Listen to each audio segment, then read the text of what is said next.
Kalau kita berbicara tentang ibadah, tentang muamalah, tentang budi pekerti, tentang keberanian, tentang pengorbanan, tentang kejujuran, ketulusan, keikhlasan, bahkan tentang pembelaan terhadap Islam, maka para sahabatlah yang menjadi tolak ukurnya.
Allah Subhanahu wa ta'ala di dalam Al-Quran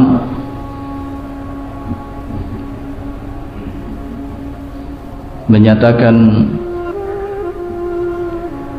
Muhammadur Rasulullah walladzina amanu ma'ahu ashidda'u 'alal kuffar ruhama bainahum. Muhammad, utusan Allah Subhanahu wa ta'ala, dan orang-orang yang beriman yang senantiasa bersamanya, mereka menampakkan sikap keras dan tegas terhadap orang-orang kafir dan kasih sayang terhadap sesama mereka. Melalui ayat ini Allah Subhanahu wa ta'ala mengabarkan kepada kita bahwa para sahabat radhiyallahu ta'ala anhum adalah orang-orang yang telah tertanam dalam diri mereka kebencian kepada segala bentuk kekafiran dan permusuhan kepada orang-orang kafir, dan dalam waktu yang bersamaan telah tertanam pula dalam diri mereka kecintaan kepada segala bentuk keimanan dan kasih sayang kepada orang-orang yang beriman. Rasulullah sallallahu alaihi wasallam yang telah mengajari mereka tentang keyakinan. Rasulullah sallallahu alaihi wasallam yang telah mengajari mereka tentang al-wala wal bara.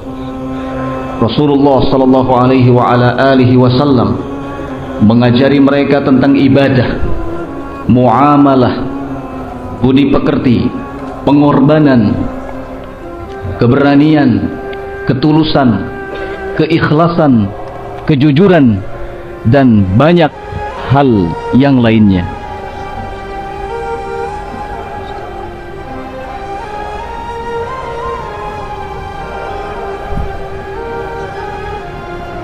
Maka ikhwan fiddin rahimakumullah,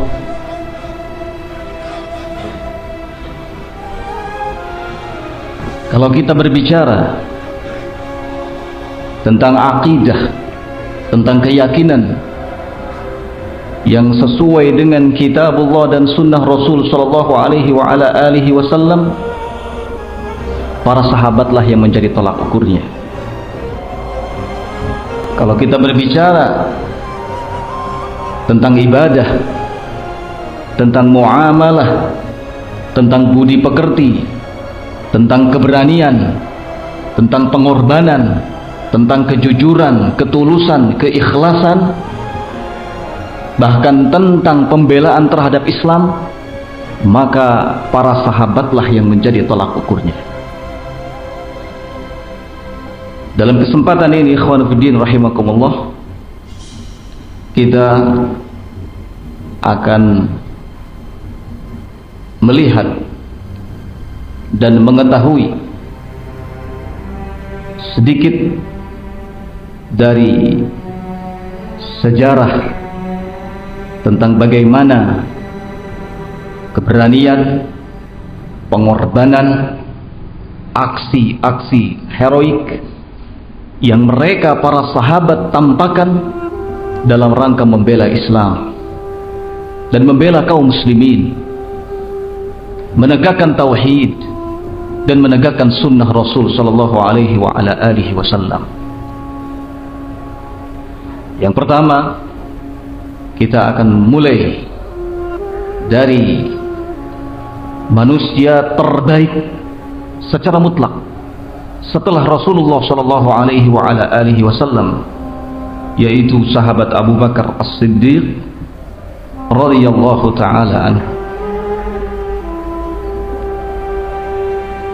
Sahabat Abu Bakar As-Siddiq radhiyallahu taala anhu bernama lengkap Abdullah bin Abi Quhafah. Abu Quhafah sendiri namanya adalah Utsman bin Ka'ab At-Taimi Al-Qurashi radhiyallahu taala anhu. Awwalu man aslama minar rijal. Sahabat Abu Bakar As-Siddiq radhiyallahu taala anhu adalah yang pertama-tama dari kalangan laki-laki yang masuk Islam. Ummuhu hiya Salma bintus Sakhr bin Amir At-Taimi. Ibunya bernama Salma bintus Sakhr bin Amir At-Taimi. Beliau sahabat Abu Bakar As-Siddiq radhiyallahu taala anhu dilahirkan pada tahun 51 qabla al-hijrah, sebelum hijrah. Fi bidayati hayatihi, pada permulaan perjalanan hidupnya, amila bazzajan. Sahabat Abu Bakar As-Siddiq radhiyallahu taala anhu adalah sebagai penjual pakaian. Wa kana sayyidan min sadati Quraisy. Beliau adalah salah satu tokoh dari sekian tokoh-tokoh Quraisy yang terpandang pada waktu itu. Wa kana yu'rafu bi rajazatil aqli. Beliau sahabat Abu Bakar As-Siddiq radhiyallahu taala anhu dikenal sebagai orang yang begitu cemerlang akalnya. Wa razanatit tafkir, begitu jeli pemikirannya. Wa kana a'rafu Quraisy bil ansab. Beliau sahabat Abu Hurairah radhiyallahu taala anhu adalah orang yang paling tahu tentang nasab-nasab, tentang keturunan-keturunan. Wa kana yu'raf wa kana mimman rafadu ibadatal asnam. Sahabat Abu Bakar As-Siddiq radhiyallahu taala anhu adalah orang yang di masa jahiliyah beliau tidak dikenal sebagai orang yang menyembah berhala. Beliau tidak suka melakukan penyembahan terhadap berhala, dalam keadaan hampir semua orang yang ada di sekitarnya melakukan penyembahan terhadap berhala. Bal kana hanifan ala millati sayyidina Ibrahim alaihi salatu wassalam. Akan tetapi Abu Bakar As-Siddiq, beliau dalam keadaan lurus mengikuti millah Ibrahim alaihi salam. Bukan hanya itu saja, Abu Bakar As-Siddiq radhiyallahu taala anhu di masa jahiliyah dikenal sebagai orang yang baik, orang yang saleh, orang yang tidak pernah meminum khamr sekalipun. Radhiyallahu taala anhu, semoga Allah Subhanahu wa taala meridainya. Tazawwaja fi bidayati syababihi bi Qutailah bintu Abdul Uzza. Pada masa mudanya beliau menikah dengan seorang wanita bernama Qutailah bintu Abdul Uzza. Thumma tazawwaja min Ummi Ruman bintu Amir bin Uwaimir radhiyallahu taala anhuma. Kemudian setelah itu menikah dengan Ummu Ruman bintu Amir bin Uwaimir. Beliau sahabat Abu Bakar As-Siddiq radhiyallahu taala anhu ketika memeluk Islam, kemudian diangkat sebagai khalifah.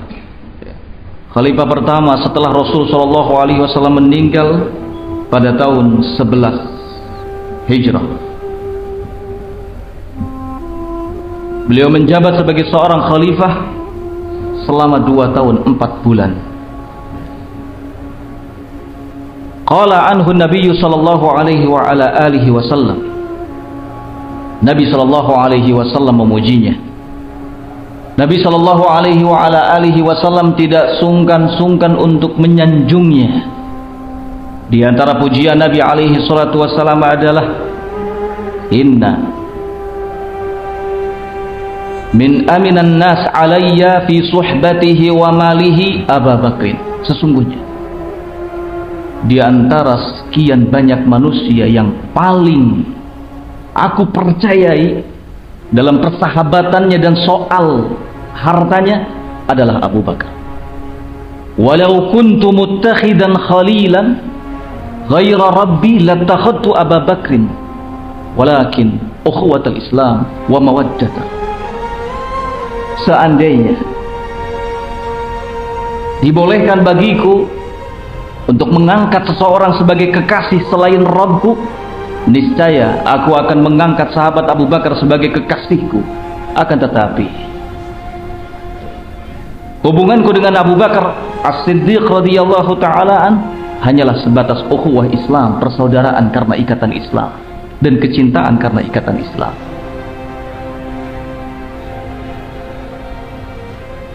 Umar bin Khattab radhiyallahu ta'ala an, beliau mengatakan tentang sahabat Abu Bakar, qala Abu Bakrin sayyiduna, Abu Bakar adalah tuan kami, wa khairuna, orang yang paling baik di antara kami, wa ahabbuna ila Rasulillah sallallahu alaihi wasallam, dan orang yang paling dicintai oleh Rasulullah sallallahu alaihi wa ala alihi wasallam. Soal keberanian, soal aksi heroik yang telah dilakukannya, ini hal yang tidak perlu diragukan lagi. Sahabat Ali bin Abi Thalib menceritakan, pada hari perang Badar kami para sahabat berkumpul, bersepakat untuk membuatkan sebuah tempat yang nantinya akan ditempati oleh Rasulullah sallallahu alaihi wasallam. Namun kemudian kami merasa bingung untuk menentukan siapa kira-kira nanti yang mau menjaga dan melindungi Rasulullah sallallahu alaihi wasallam. Belum ada keputusan saat itu. Namun tiba-tiba Abu Bakar datang. Sambil menenteng pedangnya, sahabat Abu Bakar mengatakan, saya yang akan menjaga Rasulullah sallallahu alaihi wasallam dari segala macam kemungkinan. Saya yang akan melindungi beliau. Saya yang akan menghadang siapapun yang ingin menyakiti Rasulullah sallallahu alaihi wasallam. Ikhwan fillah rahimani wa rahimakumullah jami'an. Pernah ketika Rasulullah sallallahu alaihi wa ala alihi wasallam dihadang oleh sekelompok orang-orang kafir Quraisy, beliau didorong, beliau ditarik.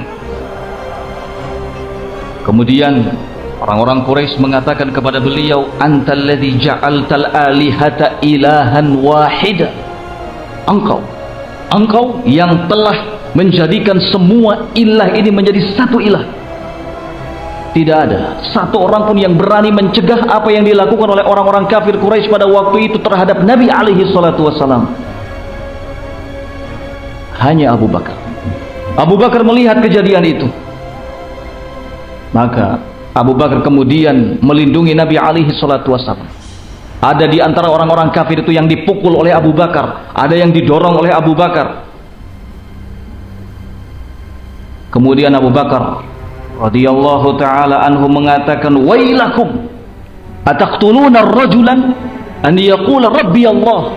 Celaka kalian semua, apakah kalian hendak membunuh seseorang yang mengatakan Rabbku adalah Allah? Tanpa takut sahabat Abu Bakar melakukan hal itu, padahal beliau hanya sendirian, sementara orang-orang kafir Quraisy lebih dari satu orang, banyak orang. Nah, ikhwan fillah rahimani wa rahimakumullah jami'an. Dalam Sahih Al-Bukhari diriwayatkan dari Urwah bin Zubair, qala sa'altu Abdullah bin Amr ibn al-As. Kata Urwah bin Zubair, saya pernah bertanya kepada sahabat Abdullah bin Amr bin As, ana ashaddi ma sana'al musyrikuna bi Rasulillah sallallahu alaihi wa ala alihi wasallam, tentang perkara yang paling buruk yang telah dilakukan oleh kaum musyrikin terhadap Rasulullah sallallahu alaihi wa ala alihi wasallam. Qala, maka sahabat Abdullah bin Amr bin As menjawab, ra'aitu Uqbah bin Abi Mu'ayth jaa ila Rasulillah sallallahu alaihi wa ala alihi wasallam wa huwa yusalli فوضع رداءه في عنقه فحنقه خنقا شديدا فجاء أبو بكر ودفعه. Kata Abdullah bin Amr bin As, saya pernah melihat Uqbah bin Abi Mu'ayth datang menghampiri Rasulullah sallallahu alaihi wa ala alihi wasallam yang pada saat itu beliau sedang sholat. Kemudian Uqbah meletakkan selendangnya di leher Nabi alaihi salatu wassalam, lalu mencekiknya dengan keras.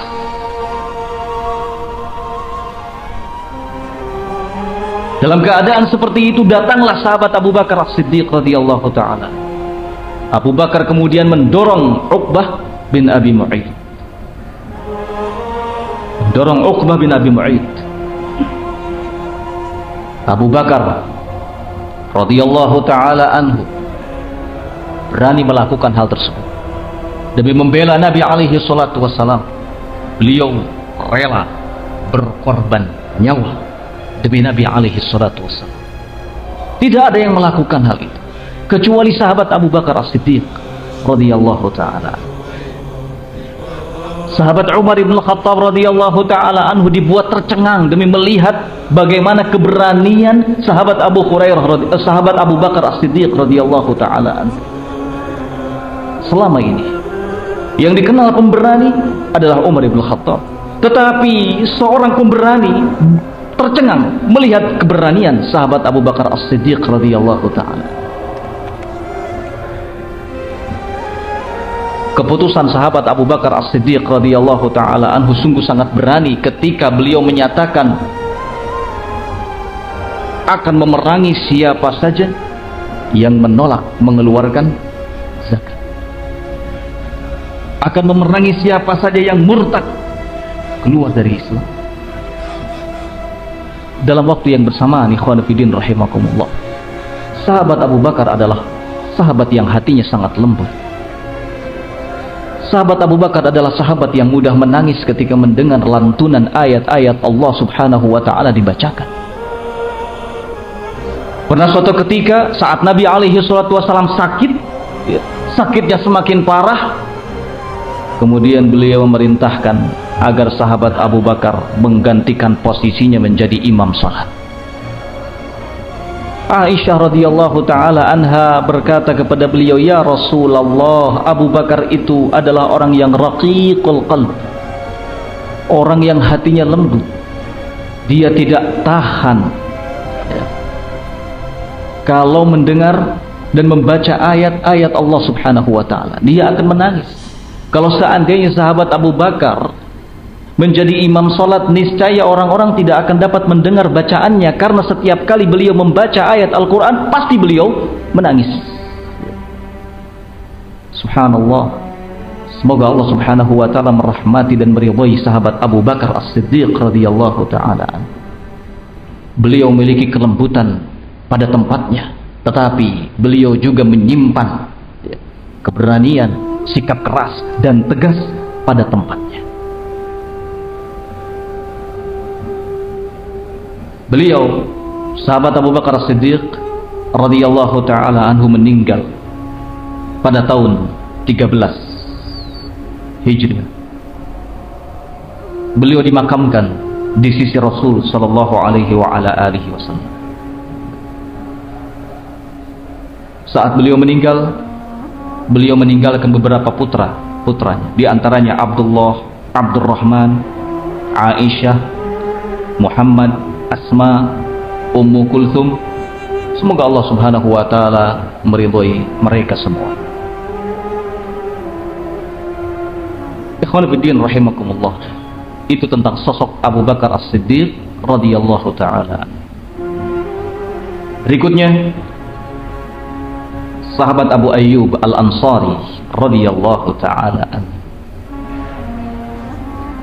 Abu Ayyub Al-Ansari radhiyallahu taala anhu, nama lengkapnya adalah Khalid bin Zaid bin Kulayb Al-Ansari Al-Khazraji radhiyallahu taala anhu.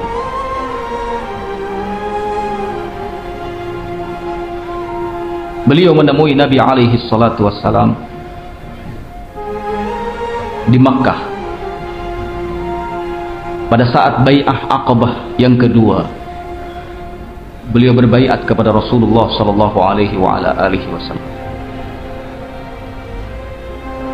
Rasulullah sallallahu alaihi wa ala alihi wasallam mempersaudarakan Abu Ayyub Al-Ansari radhiyallahu taala anhu dengan Mus'ab bin Umair radhiyallahu taala anhu. Sahabat Abu Ayyub Al-Ansari syahida al-masyahida kullaha. Beliau termasuk sahabat yang ikut dalam seluruh pertempuran dan peperangan bersama Nabi sallallahu alaihi wa ala alihi wasallam. Walam yatakhallaf an ayyi ma'rakatin ba'da wafati Rasulillah sallallahu alaihi wasallam illa marratan wahidatan. Beliau tidak pernah absen untuk mengikuti peperangan, bahkan setelah wafatnya Rasul sallallahu alaihi wa ala alihi wasallam, kecuali hanya satu kali saja. Seluruh hidupnya untuk Islam, seluruh hidupnya untuk membela Islam, seluruh hidupnya untuk menegakkan kalimat Allah Subhanahu wa ta'ala. Ikhwan fillah rahimakumullah. Akhir dari pertempuran yang diikuti oleh sahabat Abu Ayyub Al-Ansari adalah ketika Muawiyah menyiapkan sebuah pasukan untuk merebut kota Konstantinopel. Muawiyah radhiyallahu taala anhu menunjuk putranya yang bernama Yazid untuk memimpin pasukan dalam pertempuran tersebut, dalam misi tersebut. Dan itu terjadi pada tahun 52 Hijri. Abu Ayyub Al-Ansari, beliau tergabung dalam pasukan yang berangkat bersama dengan Yazid bin Muawiyah.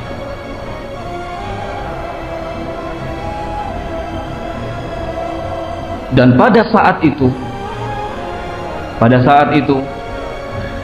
umur sahabat Abu Ayyub Al-Ansari radhiyallahu taala anhu 80 sanah, 80 tahun. 80 tahun.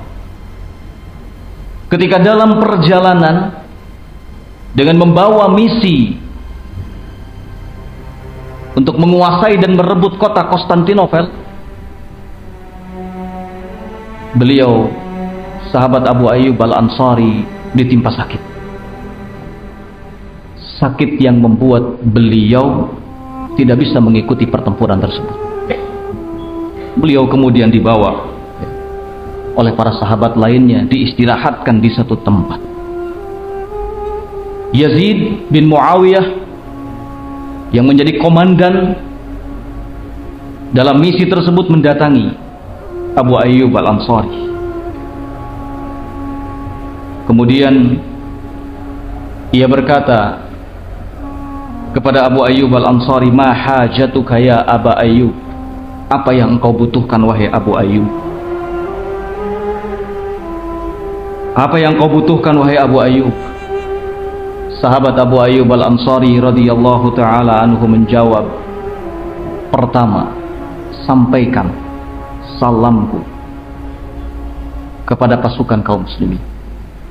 Sampaikan salamku kepada pasukan kaum muslimin. Yang kedua, sampaikan bahwa Abu Ayyub Al-Ansari mewasiatkan kepada kalian semua agar maju terus dalam pertempuran nanti. Jangan pernah mundur, dan tolong bawa serta Abu Ayyub Al-Ansari. Tolong bawa serta Abu Ayyub Al-Ansari. Dan kalau seandainya Abu Ayyub Al-Ansari mati, maka kuburkanlah di dekat benteng Konstantinopel." Wasiat yang disampaikan oleh Abu Ayyub Al-Ansari dalam keadaan sakit, dalam keadaan sudah tidak punya kekuatan untuk bisa ikut berperang, tetapi beliau radhiyallahu taala anhu tidak ingin ketinggalan. Beliau tetap memompa semangat kaum muslimin untuk menegakkan Islam, merebut kota Konstantinopel. Walau dalam keadaan sakit, beliau ingin tetap dibawa oleh pasukan kaum muslimin dalam pertempuran tersebut. Semoga Allah subhanahu wa ta'ala meridhoinya. Ikhwan fiddin, rahimani wa rahimakumullahu jami'an. Berikutnya, setelah Abu Ayyub Al-Ansari radhiyallahu taala anhu, ada sahabat yang masyhur, yang dikenal dengan sebutan Abu Ubaidah Amir ibnul Jarrah radhiyallahu taala anhu. Abu Ubaidah Amir ibnul Jarrah radhiyallahu taala anhu, nama lengkapnya adalah Amir bin Abdullah Ibnul Jarrah bin Hilal bin Uhayb, wa ummuhu hiya Umaymah bint Uthman bin Jabir bin Abdul Uzza. Ibunya bernama Umaymah bintu Uthman bin Jabir bin Abdul Uzza, wa huwa ahadus sabiqin al-awwalin lil Islam. Beliau termasuk dari sahabat yang pertama-tama masuk Islam. Aslama ala yadi Abi Bakrin As-Siddiq radhiyallahu taala anhu. Beliau masuk Islam melalui tangan sahabat Abu Bakar As-Siddiq radhiyallahu taala anhu pada awal-awal Islam, saat kaum muslimin melakukan hijrah ke Habasyah. Nabi alaihi salatu wasalam berkata tentang Abu Ubaidah Amir ibnul Jarrah radhiyallahu taala anhu, "Inna likulli ummatin aminan." Sesungguhnya setiap umat itu ada yang menjadi kepercayaannya. Wa aminu hadhil ummah Abu Ubaidah ibnul Jarrah. Sedangkan orang kepercayaan dari kalangan umat ini adalah Abu Ubaidah ibnul Jarrah. Sahabat Abdullah ibn Umar radhiyallahu ta'ala anhu mengatakan, salah satu min Quraisy, ada 3 orang dari kalangan Quraisy yang dikenal paling terpandang, paling baik budi pekertinya, dan paling pemalu. Idza takallamu ilaika lam yukadzibuka atau la yukadzibuka. Kalau seandainya mereka berbicara kepadamu, maka mereka tidak akan mendustaimu. Wa idza takallamta ilaihim la yukadzibuka, dan sebaliknya kalau seandainya engkau berbicara kepada mereka, niscaya mereka tidak akan mendustaimu. Sahabat Abu Ubaidah Amir ibnul Jarrah adalah salah seorang sahabat yang dikenal rendah hati, berwajah tampan, bermata sayu, elok dipandang. Soal keberanian, soal aksi-aksi yang dilakukannya dalam membela Islam sungguh sangat luar biasa. Sungguh sangat luar biasa. Banyak sekali peperangan, pertempuran yang beliau ikuti. Di antaranya yang pertama, pertempuran Badar atau Ghazwatu Badrin. Dalam pertempuran Badar ini beliau dihadapkan kepada sebuah ujian yang sangat-sangat besar. Ujian yang sulit, ujian yang belum tentu bisa dihadapi dan dilewati oleh semua orang. Sahabat Abu Ubaidah Amir ibnul Jarrah, dalam pertempuran tersebut beliau maju terus ke depan. Tidak ada seorang pun dari tentara kafir Quraisy yang mampu menghadangnya. Semua yang menghadangnya disabetnya dengan pedangnya, semua terjatuh. Hanya 1 orang. Ada di antaranya 1 orang dari kafir Quraisy yang selalu membuntuti beliau dan mengintai beliau, ingin mencelakai beliau. Dalam keadaan beliau, sahabat Abu Ubaidah Amir ibnul Jarrah, berusaha untuk menghindar darinya, tidak mau berduel langsung dengannya, tidak mau berhadapan. Yang ternyata orang yang mengintai beliau itu adalah ayahnya sendiri. Beliau, sahabat Abu Ubaidah Amir ibnul Jarrah, tidak mau berduel langsung, berhadapan langsung dengan ayahnya. Yang qaddarallahu wa masya'a fa'al, ayahnya berada di pasukan kafir Quraisy, orang-orang musyrikin. Sampai pada satu ketika sahabat Abu Ubaidah Amir ibnul Jarrah sudah tidak bisa lagi menghindar. Tinggallah dia berhadapan dengan ayahnya sendiri. Maka demi membela Islam, menegakkan kalimat Allah Azza wa Jal, sahabat Abu Ubaidah Amir ibnul Jarrah kemudian melayangkan pedangnya dan mengenai leher ayahnya. Ayahnya kemudian jatuh tersungkur mati. Dalam peristiwa itu turunlah firman Allah Subhanahu wa ta'ala, la tajidu qauman yu'minuna billahi wal yaumil akhir yuwaduna man haddallaha wa rasulah walau kanu aba'ahum aw abna'ahum aw ikhwanahum aw ashiratahum ulaika kataba fi qulubihimul iman wa ayyadahum bi ruhim min wa yudkhilhum jannatin tajri min tahtihal anhar khalidina fiha radhiyallahu anhum wa radu'an ulaika hizbullah ala inna hizballah humul muflihun. Turun firman Allah Subhanahu wa ta'ala yang berbunyi, la tajidu qauman, engkau tidak akan mendapati adanya suatu kaum yang memberikan kecintaan kepada orang-orang yang memerangi Allah dan Rasulnya. Engkau tidak akan mendapati suatu kaum yang beriman kepada Allah dan Rasulnya dan hari akhir, memberikan kecintaan kepada orang-orang yang menentang Allah dan menentang Rasulnya, walaupun mereka adalah ayah-ayahnya sendiri atau anak-anaknya sendiri atau keluarganya atau saudara-saudaranya. Ini bukti bagaimana kekuatan iman sahabat Abu Ubaidah Amir ibnul Jarrah. Ini ujian sejauh mana tingkat kecintaan sahabat Abu Ubaidah Amir ibnul Jarrah kepada Allah dan Rasulnya, tingkat kebenaran iman sahabat Abu Ubaidah Amir ibnul Jarrah kepada Allah kepada hari akhir. Dan ternyata beliau termasuk orang yang mendahulukan Allah Subhanahu wa ta'ala dan Rasulnya di atas segala-galanya. Ya. Beliau yang telah membunuh kesyirikan yang bersemayam dalam tubuh ayahnya sendiri. Banyak para ahli sejarah yang mengatakan bahwa sesungguhnya sahabat Abu Ubaidah ibnul Jarrah bukanlah pembunuh ayahnya. Bukanlah pembunuh ayahnya, akan tetapi yang dilakukan oleh sahabat Abu Ubaidah Amir ibnul Jarrah hanyalah membunuh kesyirikan yang bersemayam dalam tubuh ayahnya. Ikhwan fillah, rahimani wa rahimakumullah. Dalam perang Uhud berikutnya, ketika Rasulullah sallallahu alaihi wasallam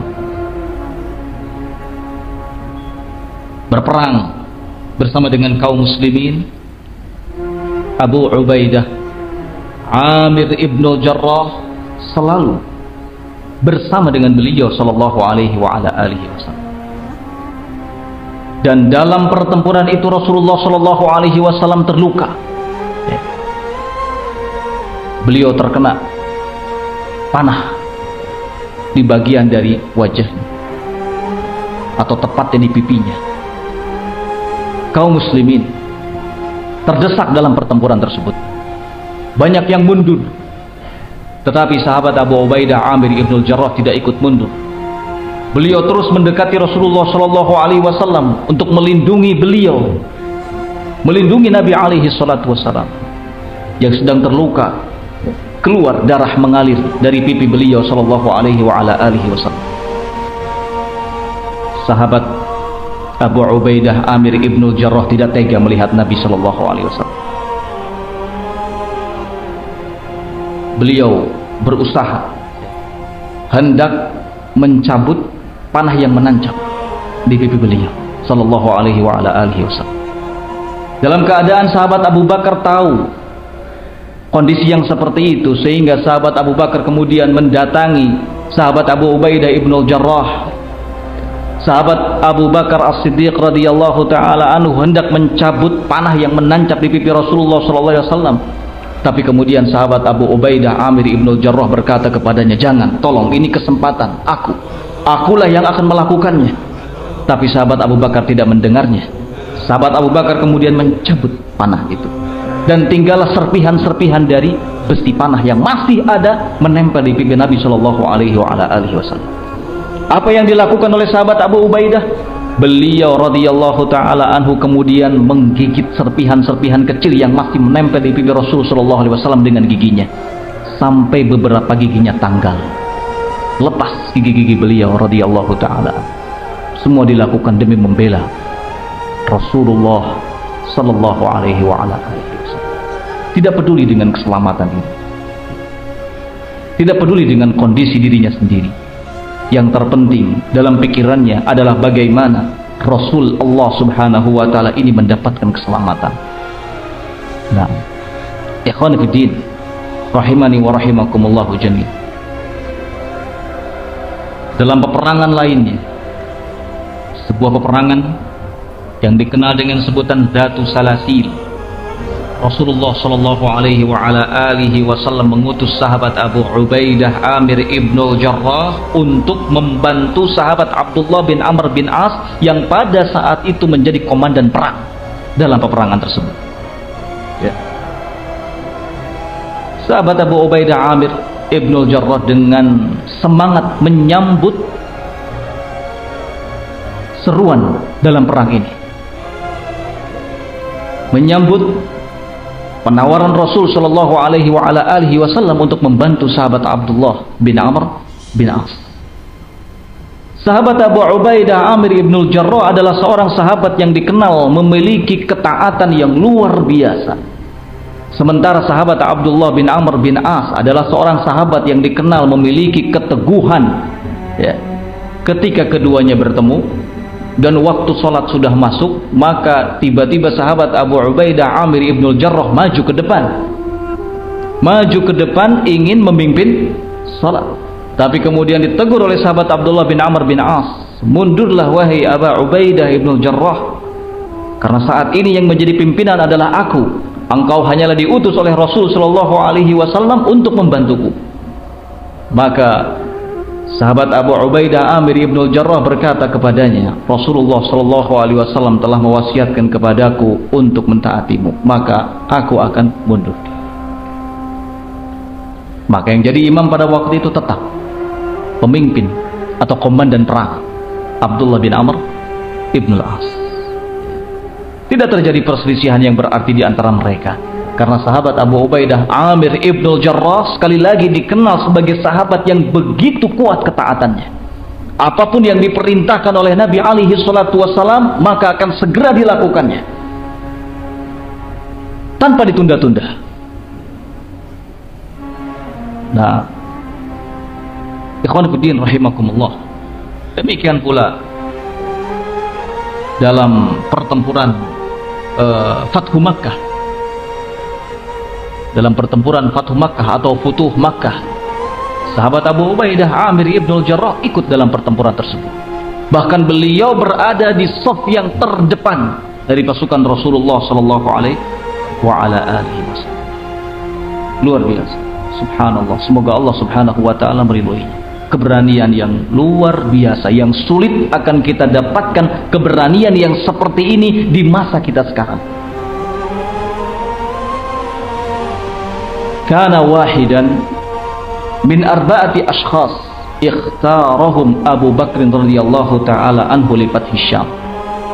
Setelah Nabi sallallahu alaihi wasallam meninggal, maka sahabat Abu Ubaidah Amir ibnul Jarrah adalah salah satu dari 4 orang yang dipilih oleh sahabat Abu Bakar As-Siddiq radhiyallahu ta'ala anhu li fathi Syam untuk merebut kota Syam. Bahkan Umar radhiyallahu ta'ala anhu menetapkannya sebagai komandan utama dalam memerangi bala tentara Syam.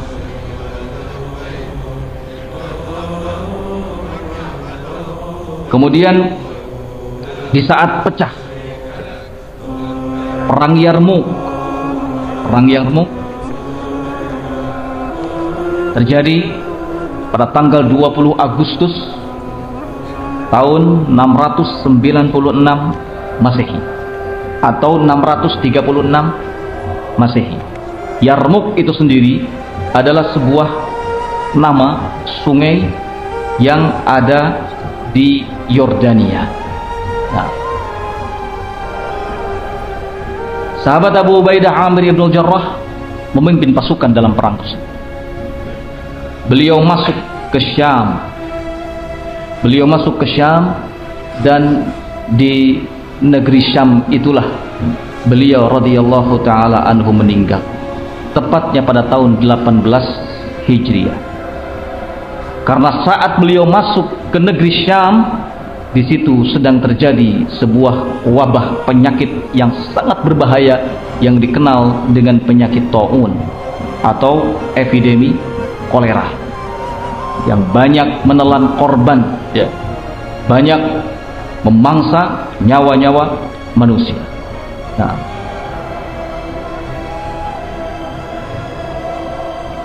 dan di saat beliau sallallahu alaihi wasallam tertimpa penyakit tersebut, penyakit taun, beliau ditawari untuk meninggalkan Syam.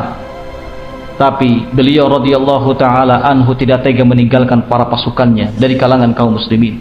Beliau memilih tetap bertahan di kota Syam walaupun menghadapi penyakit yang berbahaya, penyakit taun.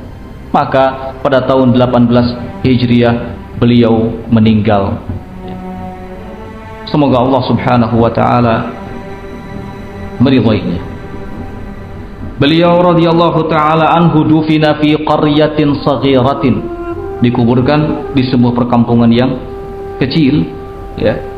Pada saat itu, saat meninggal, usia beliau mencapai 58 tahun, ya.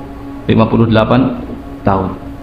Nah, sungguh ketika sahabat Abu Ubaidah Amir ibn Jarrah ini meninggal dunia, sahabat Umar sangat sedih, ya. Sahabat Umar radhiyallahu ta'ala anhu kehilangan. Demikian juga para sahabat yang lainnya, ya. Mereka merasakan kehilangan Karena sosok dari sahabat Abu Ubaidah ibnul Jarrah ini adalah sosok yang sangat disegani, sangat dicintai karena kejujurannya, ketulusannya, keikhlasannya. Bahkan sahabat Umar ibn Khattab ketika berkumpul dengan ahlu syura, beliau mengatakan bahwa seandainya saat ini sahabat Abu Ubaidah Amir ibnul Jarrah masih hidup, niscaya aku akan mengangkatnya sebagai seorang khalifah. Semoga Allah subhanahu wa ta'ala meridhai. Ikhwan fillah rahimakumullah. Selanjutnya, sahabat Bilal bin Abi Rabah. Semoga Allah subhanahu wa ta'ala meridhai. Bilal bin Abi Rabah berkunyahkan Abu Abdillah, wa qila Abu Abdul Karim. Ada juga yang mengatakan bahwa kunyahnya adalah Abu Abdul Karim. Wa qila Abu Amr, ada juga yang mengatakan bahwa kunyahnya adalah Abu Amr.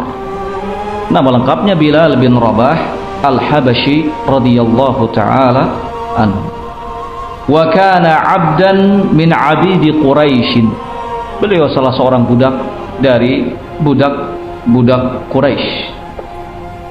A'lana islamahu, di saat beliau menyatakan keislamannya, mengikuti ajaran Nabi Muhammad sallallahu alaihi wa ala alihi wasallam, maka yang menjadi tuannya Umayyah bin Khalaf kemudian menyiksanya dengan siksaan yang begitu keras, disiksa. Tapi Bilal bin Abi Rabah tidak goyah pendiriannya. Bilal bin Abi Rabah tetap menyatakan keislamannya. Bilal bin Abi Rabah tidak mau meninggalkan Islam, tidak mau meninggalkan Nabi sallallahu alaihi wa ala alihi wasallam, sampai keislaman Bilal bin Rabah kemudian diketahui oleh Abu Jahlin.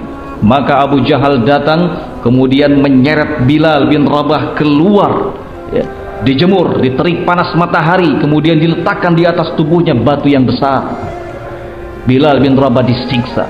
Bilal bin Rabah dipaksa untuk mengkufuri Rabbnya Muhammad sallallahu alaihi wa ala alihi wasallam. Tetapi dengan keteguhannya, dengan keberaniannya, dengan pengorbanannya yang luar biasa, tidak ada bandingannya, Bilal bin Rabah mengatakan ahad, ahad. Hanya Allah, Allah yang Maha Esa, Allah yang Maha Esa. Nah, beliau terus disiksa, tapi Bilal bin Rabah tetap pada pendirian. Selesai dari penyiksaan tersebut, kemudian dihampiri oleh sahabat Abu Bakar As-Siddiq. Sahabat Abu Bakar memeluknya. Sahabat Abu Bakar memeluknya. Kemudian Umar ibn Khattab melihat pemandangan itu. Umar berkata, Abu Bakrin sayyiduna a'taqa sayyidana. Ya. Ketika Abu Bakar memeluk Bilal bin Rabah, Abu Bakar langsung memerdekakannya. Maka Umar berkata, Abu Bakar sayyiduna, Abu Bakar adalah tuan kami. A'taqa sayyidana, beliau telah memerdekakan tuan kami. Yang dimaksud adalah Bilal bin Rabah. Nah, ikhwan fillah rahimakumullah, semasa hidupnya Nabi sallallahu alaihi wa ala alihi wasallam mempersaudarakan Bilal bin Rabah dengan Abu Ubaidah Amir ibnul Jarrah radhiyallahu taala. Banyak sekali sahabat yang secara khusus dipersaudarakan oleh Nabi sallallahu alaihi wa ala alihi wasallam. Ya. Dan ini bagian dari strategi beliau untuk memperkuat ukhuwah Islamiyah. Nah, di samping beliau membangun ukhuwah secara umum, tetapi juga beliau membangun ukhuwah secara khusus. Di antaranya adalah mempersaudarakan salah seorang sahabat dengan sahabat yang lainnya. Sahabat Bilal bin Rabah, kana sautuhu jamilan, adalah salah seorang sahabat yang dikenal memiliki suara yang bagus, suara yang indah. Fakallafahu Rasulullah sallallahu alaihi wasallam bimuhimmatil adzan. Rasulullah sallallahu alaihi wasallam kemudian memberinya tugas mengumandangkan adzan. Kana syadidus samrah. Dari segi kulit, sahabat Bilal bin Rabah berkulit coklat, ya, tawilan, berpostur tinggi, sangat kurus, sangat kurus. Tapi dengan perawakan yang seperti itu, syahidal masyahida kullaha, beliau mengikuti seluruh pertempuran yang dilakukan oleh kaum muslim bersama Nabi sallallahu alaihi wasallam. Dalam sebuah riwayat, setelah Rasul sallallahu alaihi wasallam meninggal, sahabat Bilal bin Rabah kemudian datang kepada sahabat Abu Bakar dan meminta izin kepadanya agar dapat berjaga-jaga di jalan Allah Subhanahu wa taala sampai mati. Minta izin kepada sahabat Abu Bakar agar sahabat Abu Bakar memperkenankannya, membolehkannya untuk melakukan hirasah, penjagaan, berada di tempat-tempat perbatasan di jalan untuk menegakkan kalimat Allah Subhanahu wa taala sampai mati.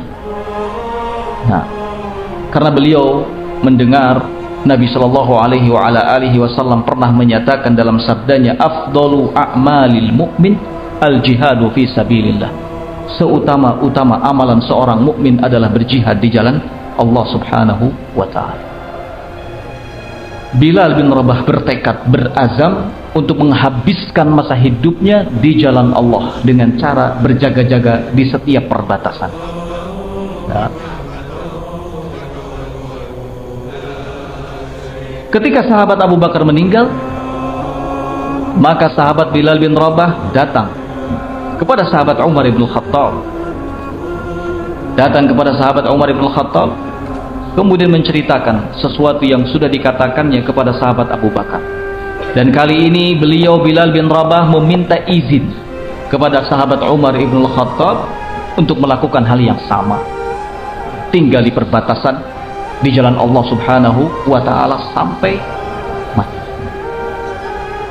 Nah, Bilal bin Rabah meninggal di kota Syam dalam keadaan sedang berjaga-jaga di jalan Allah Subhanahu wa taala, persis seperti apa yang dicita-citakan, persis seperti apa yang diinginkan. Beliau dikuburkan di kota Damaskus pada tahun 20 Hijriah. Nah, ada juga yang mengatakan pada tahun 18 Hijriah, ada juga yang mengatakan pada tahun 17 Hijriah, dan pada saat itu usianya 63 tahun. Disebutkan dalam sebuah riwayat ketika beliau akan meninggal dunia, istrinya merasa sedih. Istrinya mengatakan, wa ahzana, sungguh ini sebuah kesedihan yang luar biasa. Namun kemudian Bilal bin Rabah dalam tekanan-tekanan sakaratul maut, beliau sempat mengucapkan kepada istrinya, la taquli wahzana, jangan sekali-kali engkau katakan ini sebuah kesedihan, wa quli wafrahah, tetapi katakanlah bahwa ini sebuah kebahagiaan, ini sebuah kegembiraan. Ghadan nalqi al-ahibbah, esok kami akan berjumpa dengan orang yang kami cintai, Muhammad wa sahibah, Nabi Muhammad sallallahu alaihi wasallam dan para sahabatnya. Subhanallah, kematian ternyata sesuatu yang justru membuat gembira para sahabat ridwanullah alaihim ajmain. Kematian justru menjadi sesuatu yang dicari-cari oleh para sahabat ridwanullah alaihim ajmain. Jelas ini berbeda dengan kebanyakan orang. Ini berbeda dengan kebanyakan orang. Nah, kalau para sahabat ridwanullah alaihim ajmain, mereka sudah merasa yakin dengan jannah, dengan pahala yang disiapkan oleh Allah Subhanahu wa taala, sehingga mereka selalu rindu untuk bertemu dengan Allah Subhanahu wa taala, rindu untuk menyusul Nabi sallallahu alaihi wasallam. Semoga Allah Subhanahu wa taala meridhai. Akhwanu fillah rahimakumullah, selanjutnya sahabat Jabir bin Abdullah radhiyallahu taala anhu. Sahabat Jabir Ibnu Abdullah radhiyallahu taala anhu, kunyahnya adalah Abu Abdullah. Ada juga yang mengatakan kunyahnya Abu Abdurrahman. nama lengkapnya Jabir bin Abdullah bin Haram Al-Ansari As-Sulami radhiyallahu taala anhu. Wa ummuhu Nusaybah bintu Uqbah bin Addi. Adapun ibunya bernama Nusaybah bintu Uqbah bin Addi. Beliau dilahirkan pada tahun 16 qabla al-hijrah, sebelum hijrah. Beliau ikut dalam bai'ah Aqabah yang kedua bersama dengan ayahnya, dan pada waktu itu beliau masih kecil. Sahabat Jabir bin Abdullah radhiyallahu taala anhu berkata, "Lam ashhadu badran." Aku tidak berkesempatan ikut dalam perang Badar, tidak juga berkesempatan untuk ikut dalam perang Uhud, karena ayahku melarangku. Falamma qutila yauma Uhudin, ketika ayahku terbunuh meninggal pada hari perang Uhud, lam atakhallaf an Rasulillah sallallahu alaihi wasallam fi ghazwatin qattun. Aku tidak pernah absen untuk ikut berperang bersama dengan Nabi sallallahu alaihi wa ala alihi wasallam. Ini menggambarkan keberanian dari sahabat Jabir bin Abdullah semasa kecil. Kecemburuannya terhadap agama sudah tertanam kuat dalam dirinya, sehingga walaupun usianya masih relatif kecil, ia rela berkorban untuk menegakkan kalimat Allah subhanahu wa ta'ala. Dan ini sama persis dengan keadaan ayahnya Abdullah bin Haram, sama persis. Ayahnya Abdullah bin Haram adalah orang yang tercatat sebagai syuhada atau syahid pertama dalam perang Uhud. Ketika datang seruan untuk berjihad, berperang melawan kaum musyrikin dalam perang Uhud, maka Abdullah, ayahnya Jabir, duduk di samping Jabir. Faqala, kemudian Abdullah, ayahnya berkata kepada Jabir, "Ya bunayya, inni uridu an akhruja adhunnu annaha syahadah." Wahai putraku, aku bertekad untuk keluar berperang di jalan Allah subhanahu wa ta'ala. Aku kira inilah saatnya aku menjumpai syahadah. Aku kira inilah saatnya aku gugur di medan perang. Faqala lahu Jabir, mendengar ayahnya mengatakan itu, maka Jabir berkata, "Ya abati, wahai ayah, ana aydan uridu an akhruj." Kalau begitu saya juga ingin keluar, ingin ikut berperang demi mengejar syahadah. Faqarrara amala qur'atin. Akhirnya keduanya melakukan undian. Subhanallah, ayah dengan anak melakukan undian. Fakanat fi nasibi Abdullah, dan ternyata yang menjadi pemenangnya adalah ayahnya Abdullah bin Haram. Apa yang terjadi dengan sahabat Jabir bin Abdullah ketika itu? Beliau nangis sejadi-jadinya, sedih. Kenapa ayahnya yang menang? Kenapa tidak dia yang menang? Padahal sekali lagi pada saat itu usia Jabir masih sangatlah muda. Menangis. Melihat Jabir menangis, ayahnya berkata kepadanya, "Ya bunayya, wahai anakku, lau kanat ghairal jannah la athartuka biha." Seandainya ini bukan persoalan surga, tentu aku akan mengedepankanmu. Tapi ini masalah surga. Subhanallah, ini soal surga. Tidak bisa aku kemudian memberikan kesempatan itu kepada selainku. Seandainya bukan karena surga, tentu aku akan mendahulukanmu. Thumma nadhara Abdullah, kemudian ayahnya melihat Jabir anaknya dan berkata, "Ya bunayya, arani ghadan syahidan, bal arani awwal syuhada."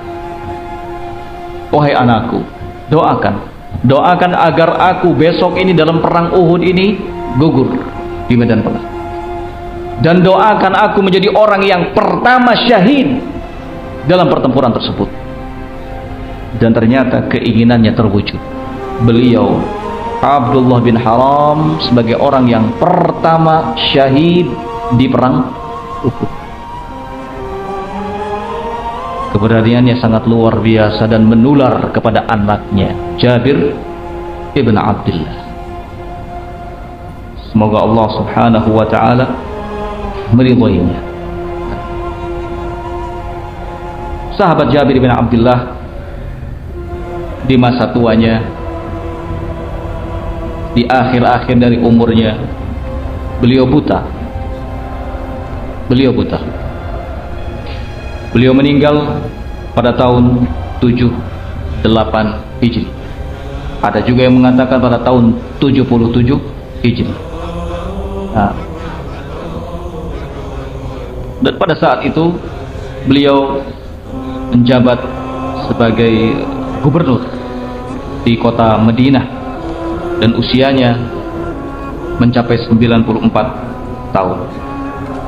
Dan tercatat, ya, Jabir bin Abdullah ini sebagai seorang sahabat yang paling terakhir meninggal di kota Madinah, ya, sahabat yang paling terakhir meninggal di kota Madinah, Jabir bin Abdullah. Semoga Allah subhanahu wa ta'ala meridhai.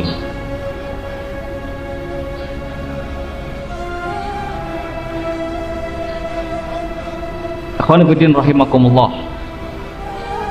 Berikutnya adalah sahabat Ja'far bin Abi Thalib radhiyallahu ta'ala.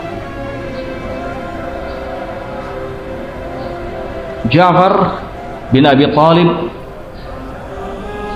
bin Abdul Muttalib, semoga Allah subhanahu wa ta'ala meridhainya. Beliau dijuluki dengan Ja'far At-Tayyar. Ja'far At-Tayyar, Ja'far yang dapat terbang, ibnu Ammir Rasul sallallahu alaihi wa ala alihi wasallam, putra dari paman Rasul sallallahu alaihi wa ala alihi wasallam.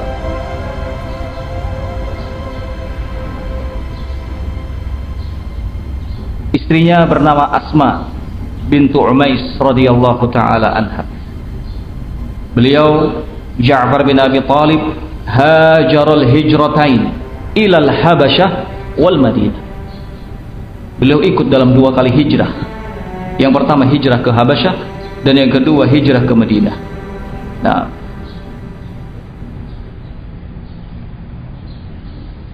beliau sahabat Ja'far bin Abi Thalib radhiyallahu taala anhu adalah salah seorang dari komandan perang yang diangkat oleh Rasul sallallahu alaihi wa ala alihi wasallam dalam peperangan Mu'tah, atau Ghazwatu Mu'tah. Perang Mu'tah itu sendiri terjadi pada tahun 8 Hijriah atau pada tahun 639 atau 29 Masehi. Adapun Mu'tah ini adalah salah satu nama dari sebuah perkampungan, ya, di timur Sungai Yordania. Nah, di timur Sungai Yordania. Pertempuran ini adalah pertempuran di mana kaum muslimin menghadapi kekaisaran Romawi Timur yang biasa disebut dengan Kisra. Nah, pertempuran ini sendiri, ikhwan fillah rahimakumullah, adalah pertempuran yang di dalamnya Rasulullah Shallallahu Alaihi Wasallam baru pertama kali mengangkat 3 komandan langsung. Komandan yang pertama adalah Zaid bin Harithah, kemudian komandan perang yang kedua adalah ini Ja'far bin Abi Thalib, dan komandan yang ketiga adalah Abdullah bin Rawahah. sebelum pasukan berangkat menuju perang ini, Rasulullah Shallallahu Alaihi Wasallam berwasiat dalam wasiatnya bahwa pertempuran ini akan dipimpin oleh Zaid bin Harithah. Seandainya Zaid bin Harithah meninggal, maka yang akan menjadi komandan kalian semua adalah Ja'far bin Abi Thalib. Seandainya Ja'far bin Abi Thalib meninggal, maka yang akan menjadi pemimpin kalian adalah Abdullah bin Rawahah. Wasiat Nabi Shallallahu Alaihi Wasallam ini seolah menggambarkan bahwa beliau sudah tahu, sehingga para ulama mengatakan bahwa ini termasuk dari salah satu tanda dari tanda-tanda kebenaran nubuwah beliau Shallallahu Alaihi Wasallam. Nah, dalam perang Mu'tah, ya, kaum muslimin hanya berjumlah 3.000 saja, sementara bala tentara Romawi Nasrani pada saat itu berjumlah 200.000. Bayangkan 3.000 melawan 200.000. Karena melihat jumlah bala tentara Romawi yang begitu banyak, maka Nabi Shallallahu Alaihi Wasallam sekali lagi mengangkat 3 komandan secara langsung dalam pertempuran tersebut. Nah, ikhwanu fillah rahimakumullah, ketika Zaid bin Harithah terbunuh, maka bendera perang kemudian dipegang oleh Ja'far bin Abi Thalib. Beliau maju tanpa takut. Beliau maju tanpa takut. Beliau membunuh setiap orang kafir yang ada di hadapannya, sampai pada akhirnya kedua lengan beliau putus. Kedua lengan beliau putus. Yang pertama, lengan tangan kanannya yang putus. Akhirnya bendera dipegang di tangan kirinya. Kemudian lengan tangan kirinya yang putus. Setelah itu kakinya yang putus, hingga beliau gugur. Ja'far bin Abi Thalib gugur dalam perang Mu'tah. Sampai kepada Nabi Shallallahu Alaihi Wasallam berita tentang gugurnya Ja'far bin Abi Thalib, Nabi Shallallahu Alaihi Wasallam cukup bersedih, ya, atas meninggalnya Ja'far bin Abi Thalib. Nah, ketika tubuh Ja'far bin Abi Thalib ini dibawa oleh para sahabat, maka ditemukan ada sekitar 90 luka yang terdapat di seluruh tubuhnya. Ini menandakan betapa banyak sekali sabetan-sabetan pedang, ya, panah dan yang lainnya mengenai tubuh beliau radhiyallahu taala. Dan ini menandakan bahwa beliau maju terus tanpa takut, ya, syahadah yang dicari demi menegakkan kalimat Allah subhanahu wa ta'ala. Beliau syahid. Rasulullah sallallahu alaihi wasallam mengabarkan kepada para sahabatnya bahwasannya Allah subhanahu wa ta'ala qad abdalahu badalan minha bijanahaini. Allah subhanahu wa ta'ala telah mengganti 2 lengan Ja'far bin Abi Thalib yang putus itu bijanahaini dengan 2 sayap. Yatiru bihima fil jannah, yang dengan kedua sayap itu Ja'far bin Abi Thalib dapat terbang kemana saja yang ia kehendaki, fil jannah, di surga. Untuk itulah sahabat Ja'far bin Abi Thalib kemudian dikenal dengan Ja'far at-Tayyar, Ja'far yang dapat terbang. Nah, bukan karena punya ilmu laduni, ilmu hitam, lah, tapi karena pembelaannya terhadap Islam, pengorbanannya yang luar biasa. Nah, inilah aksi heroik dari seorang sahabat Ja'far bin Abi Thalib, benar-benar menjalankan perintah Nabi Shallallahu Alaihi Wasallam bahwa beliau yang menjadi pimpinan kedua, komandan kedua setelah Zaid bin Harithah. Beliau pegang kuat-kuat amanah ini, beliau tidak sia-siakan, maka beliau terus maju walaupun kedua tangannya hilang, sampai akhirnya beliau gugur. Semoga Allah subhanahu wa ta'ala meridhoinya. Khawalabiddin rahimakumullah,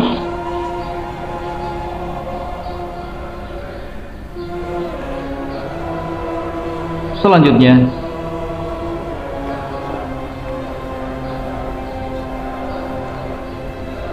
sahabat Hamzah bin Abdul Muttalib radhiyallahu taala anhu.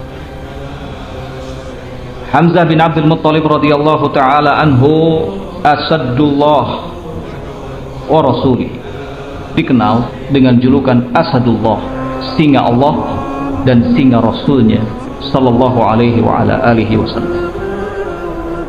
Beliau juga disebut sebagai Sayyidus Syuhada, tuannya para syuhada. Kunyahnya Abu Ammarah. Ada juga yang mengatakan kunyahnya Abu Ya'la. Hamzah bin Abdul Muttalib nama lengkapnya, bin Hashim bin Abdul Manaf Al-Qurashi Al-Hashimi radhiyallahu taala. Adapun ibunya bernama Halah bintu Uhayb bin Abdi Manaf. Beliau radhiyallahu taala anhu adalah paman Rasul sallallahu alaihi wa ala alihi wasallam dan sekaligus menjadi saudara sepersusuannya. Saudara sepersusuan Nabi sallallahu alaihi wa ala alihi wasallam.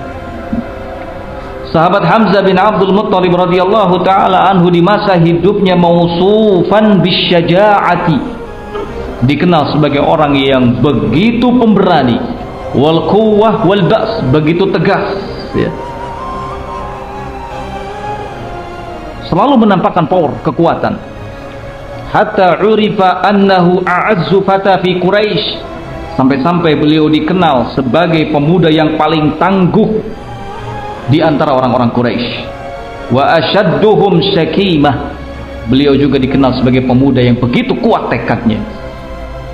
Beliau radhiyallahu taala anhu wulida fi Makkah, dilahirkan di Mekah 2 tahun sebelum tahun gajah, Amul Fil.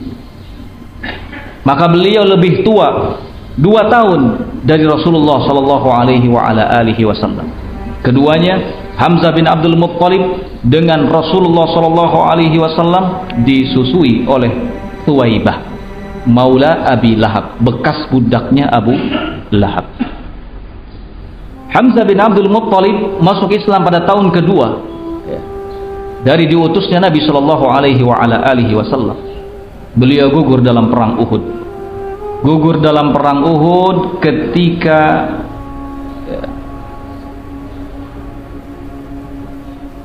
Wahsy membunuhnya dengan tombaknya. Wahsy membunuhnya dengan tombaknya. Nah, beliau gugur pada pertengahan Syahrul Syawal, bulan Syawal. Dan Wahsy ini diprovokasi oleh tuannya, oleh majikannya. Karena Wahsy ini seorang budak dari Habasyah, ia diprovokasi oleh majikannya. Karena saudara dari majikannya itu gugur, terbunuh, mati di tangan Hamzah bin Abdul Muttalib. Maka untuk menuntaskan dendamnya, ia memperalat Wahsy ya, untuk membunuh Hamzah bin Abdul Muttalib. Pada saat Hamzah ya, tidak dalam posisi siap, maka Wahsy melemparkan tombak hingga mengenainya dan beliau meninggal radhiyallahu taala. Meninggal pada tahun ketiga Hijri. Beliau berumur 58 tahun.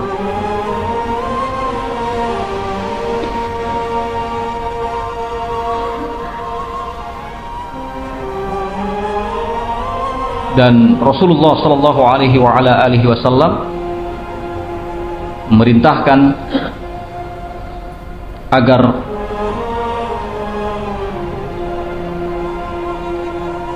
jenazah dari pamannya Hamzah bin Abdul Muttalib ini dikubur di Gunung Uhud. Nah, dikubur di Gunung Uhud. bersama dengan putra dari saudari perempuannya Abdullah bin Jahshin radhiyallahu taala. Kuburan keduanya ma'ruf, dikenal sampai hari ini. Nah, ikhwan fillah rahimani wa rahimakumullah jami'an, itulah beberapa petikan sejarah ringkas dari beberapa sahabat Nabi Shallallahu Alaihi Wasallam yang menggambarkan kepada kita tentang bagaimana keberanian, pengorbanan, pembelaan mereka terhadap Islam yang sungguh sangat luar biasa, tidak ada bandingannya sepanjang masa.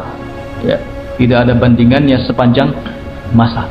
Mereka menampakkan kekuatan, keberanian, tapi dalam waktu yang bersamaan ternyata mereka memiliki sifat-sifat yang lembut, budi pekerti yang baik, akhlak yang baik.